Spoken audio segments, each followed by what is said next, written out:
In this video, we are going to quickly explore the Live Smooth feature in 3D Coat's Retopo and Modeling workspaces.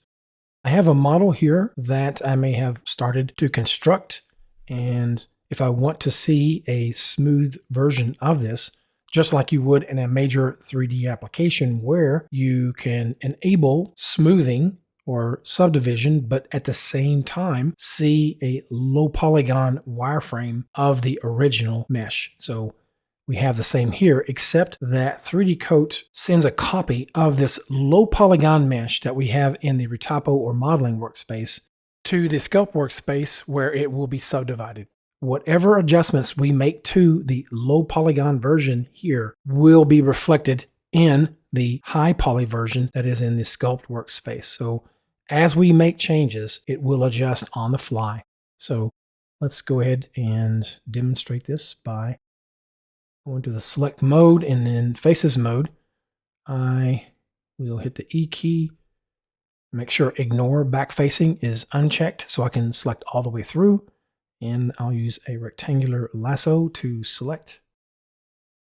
Now I can right click and choose transform. With the transform tool, you have the ability to extrude on the fly. So each time you hit the enter key, it will create or commit a new extrusion, and then you can transform it however you need. So what I need to do is hit either the commit extrusion button or the enter key. Now I can scale that out.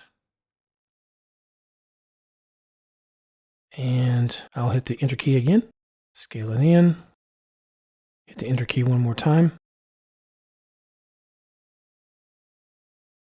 So if I want to see the smooth version, I'm going to go to the mesh menu.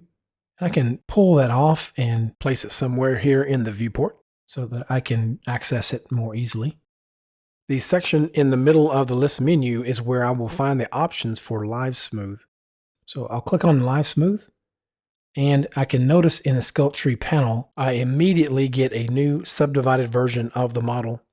And I can choose the subdivision level and see the changes in the viewport.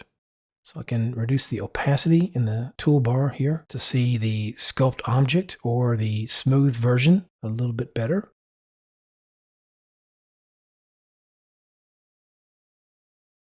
Let's make some more adjustments here.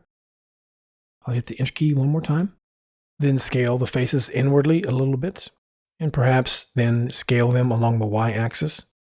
I think I'll bring the tool options panel a little bit closer.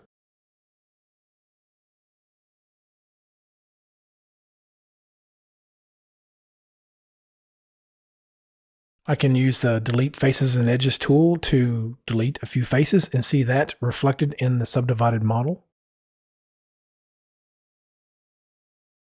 All right, and also if I choose the R-fill tool, then hover over the missing faces and I'll see a yellow preview to which I will then click in order to fill those missing polygons again. When I'm done, I can unlink them in order to make them independent of one another right here in the list menu. I can also uncheck Live Smooth in order to remove the subdivided version, and I can always turn that back on to get the object back. And that's a quick look at using Live Smooth in 3D Coat. Thank you for watching. We'll see you in the next video.